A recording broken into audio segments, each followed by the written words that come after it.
Oh, it's cool. We're in the middle of rehearsal for a tour, so it was actually kind of a real organic stripped. It was a real stripped, you know.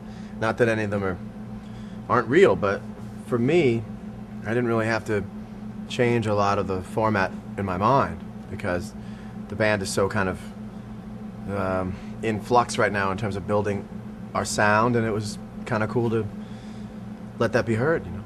Yeah, no, we're all still just discovering moments in songs every time we play. So, and that will probably happen through the whole tour. You know? I wanted to make a record with Continuum that was going to last. Number one, music. I wanted to investigate musically what makes my favorite songs, what makes them last as long as they last, and I wanted to make a record that felt really complete from beginning to end and had a tone from beginning to end.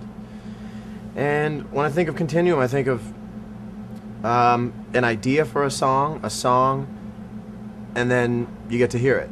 And I don't remember a lot of stuff in between, you know. And so what you hear is exactly what was kind of realized by having written the song. So there's no crazy production, it's just me singing, my guitar, a band, and hopefully the tunes that are good enough to carry that premise, you know. The inspiration for this lineup is probably, well, it's picking up where the band before the trio left off, and also, I mean, the trio was a fantastic thing, and is a fantastic thing, and it will continue to be something that I, you know, contribute to. But having played in a trio, you start to miss certain luxuries. So I definitely made sure those luxuries are back here, which is being able to enjoy what I'm doing actually as I'm doing it, because I can take my hand off the guitar for a minute and sing, or just think, or just listen. And in the trio, you don't have time to do that. You just punch, you know. Which, by the way, I love. I like the comfort of this right now. Oh yeah, I mean, we're still figuring out how to play these tunes, and the fact is that all these guys are so great. Nobody's playing these tunes wrong, you know. Any way we play these tunes, there's a viable way to play them. So it's just a matter of how do we perform on stage in a way that you know, honors how right the music on the record is. So we're getting there. You know? I wanted to produce Continuum myself and with Steve Jordan because I felt like sometimes in the music world, difficulty is inserted by difficult people. And Steve taught me that it does not have to be made difficult. And I also felt like I had a pretty good idea of what I wanted to do this time around, and I didn't need anybody else. I mean, that's really the bottom line, is I didn't need somebody wanting to take a look at my lyrics and make suggestions on change. I didn't need to do all that, and I've never really needed that much, but I wanted to hear what my song sounded like when there was a very, very, very select few pair of hands on them, you know?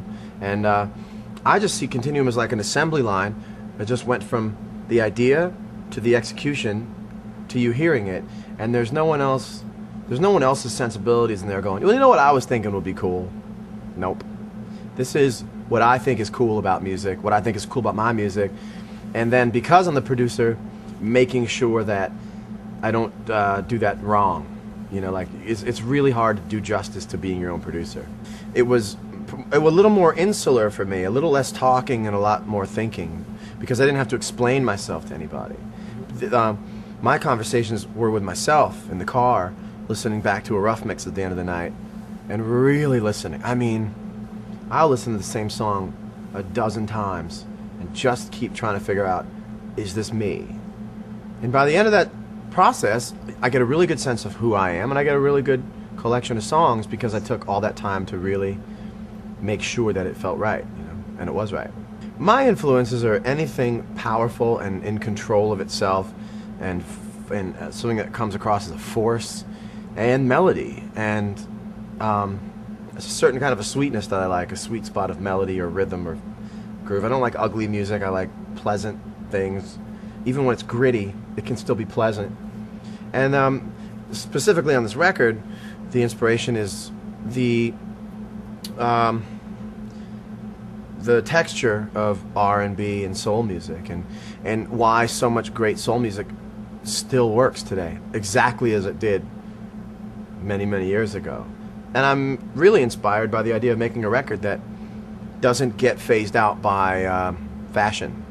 You know, it's hard to do, and I don't know that I did it. I hope I did it. But you have to really fight pretty hard against all your momentary instincts, all your kind of young Generation X instinct, and really stick with what you know works. Well, Heart of Life is a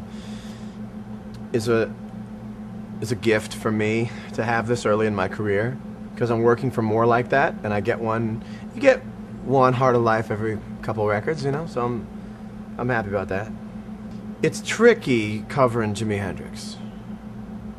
Most people will tell you don't even go near it.